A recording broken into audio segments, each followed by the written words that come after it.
First off, if you're new to this podcast, I suggest you first listen to podcast number 88 to get a grasp of what is going on, or even better, return to the start of Season 2 podcasts number 41, which is the beginning of this podcast series for the public inquiry.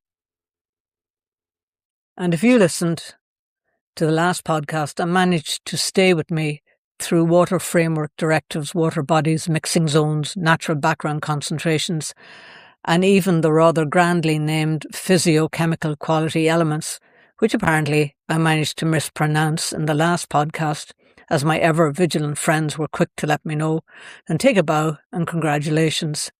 You made it, and frankly, I think we all deserve some sort of certificate. But having spent all that time trying to understand this new European Commission guidance, I was left wondering what I should actually do with it. My first instinct was that this follow-on podcast should be about what we as a community need to do in response. And then I realised something rather important. We don't actually know what we're responding to yet.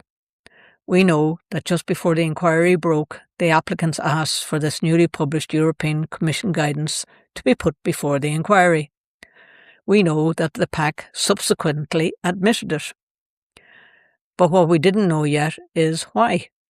We don't know which part of the guidance the applicant considers particularly relevant, and we don't know how they intend to use it when the water evidence eventually comes before the inquiry. And I don't think it would be particularly helpful for me to sit here and guess. Perhaps when the water evidence begins, we'll find out.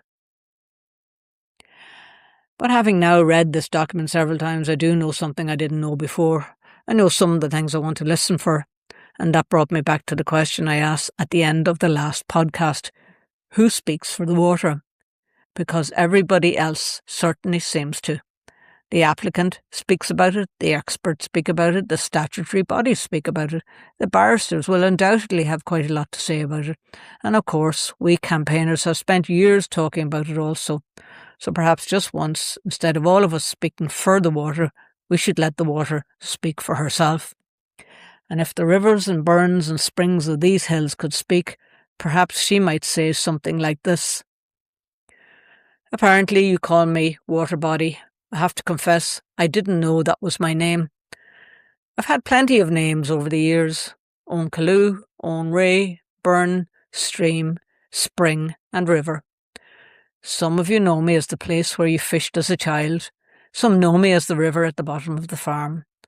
Some of you cross me every morning and probably don't think about me at all, and that's fine. I don't require your attention. I just keep moving. But lately, I seem to have attracted rather a lot of attention. Scientists are studying me. Lawyers are discussing me. Regulators are measuring me. And mining companies are modelling me, and campaigners are trying to protect me. So perhaps after all these years of everybody talking about me, I might get a word in for myself. The first thing you should probably understand is that I am considerably bigger than the bit of me you can see. You look over a bridge and there I am, a river, but I begin much further away. I fall as rain onto these hills, and I sink into the peat and soil, and I find my way through the cracks and spaces in the rocks and move underground where you cannot see me. Eventually, I emerge again. A spring perhaps, then becoming a tiny burn, and that burn meets another and another until eventually I become large enough for you to give me a name. And from there I keep travelling. And there's something else you should probably know about me. I have never seen the boundary of the proposed mine. I don't know where the red line is. I don't know where one townland ends and another begins. And I don't stop flowing because somebody has reached the edge of a planning map. I follow the land. So if you really want to understand what happens to me, perhaps you should do the same. Follow the water. Because what begins as a spring high in the hills can eventually become part of somebody else's river many miles downstream. Now, while I've been getting on with being a river, you humans have apparently been busy dividing me up. You've created things called water bodies. I understand why. You need boundaries so you can measure me, classify me, and decide what condition I'm in. But I discovered something interesting in that new European guidance. It acknowledges that the size of a water body can affect the assessment. That's curious because I'm still just water, the same water. So when somebody eventually sits in the public inquiry and says, there will be no deterioration of the water body, perhaps don't just nod. Listen for which water body they mean. Where does it begin? Where does it end? Is it at the watershed? And perhaps it's down in Lough Foyle. What exactly is included? Because there is quite a difference between reassured that the water body will be fine and actually understanding what piece of water is being talked about. And when you're listening, do listen carefully whenever somebody talks about my baseline. That's another word I've learned recently. Baseline. Essentially, it means, what am I like now before anything happens? As we discovered in the last podcast, certain metals occur naturally in rocks and soils, and the European Commission guidance recognises that these natural background concentrations can be taken into account when water is assessed, making perfect scientific sense. If something was naturally present in me before mining, you cannot simply assume afterwards that mining put it there. But surely the reverse is also true. If one day somebody is going to say, yes, but some of that was already there naturally, then we need to understand what actually was there naturally. And remember, I'm not necessarily the same after 3 weeks of rain as I am after 3 dry weeks in the summer. I change, the amount of water flowing through me changes, what I carry can change, what is happening beneath the ground may not be exactly the same as what you can see on the surface. So, when you hear people talking about baselines, listen carefully.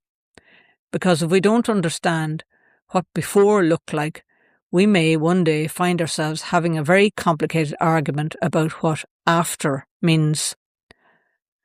And by then, I can't take you back and show you. And of course, you already monitor me. Every so often, somebody appears with a little bottle and takes a bit of me away. I go off to a laboratory and eventually return as numbers. Those numbers become tables and spreadsheets, and those tables and spreadsheets become reports. And after a while, somebody in a hearing room somewhere says, the monitoring shows.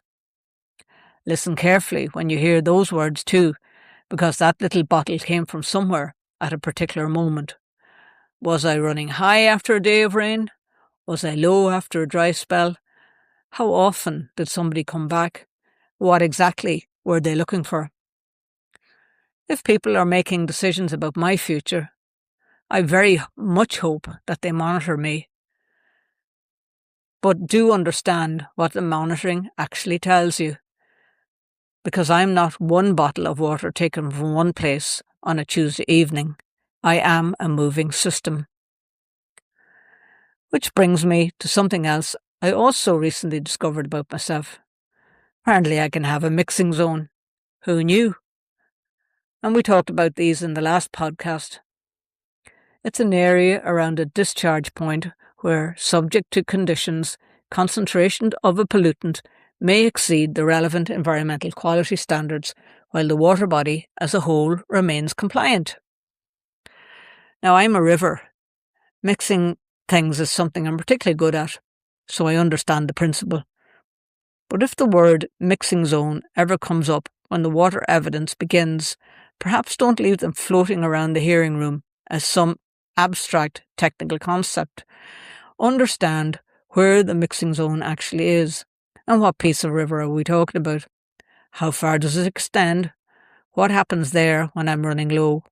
What lives there? Because saying the water body as a whole remains compliant sounds wonderfully reassuring, but I imagine it sounds slightly less reassuring if you happen to be a trout living in that particular bit where the environmental quality standard is being exceeded. And then there's another word I've been thinking about, temporary. Some effects upon me may, under particular circumstances and subject to specific legal conditions, be regarded as short-term. I'm not going to repeat you yesterday's European legislation lesson. We've all suffered enough.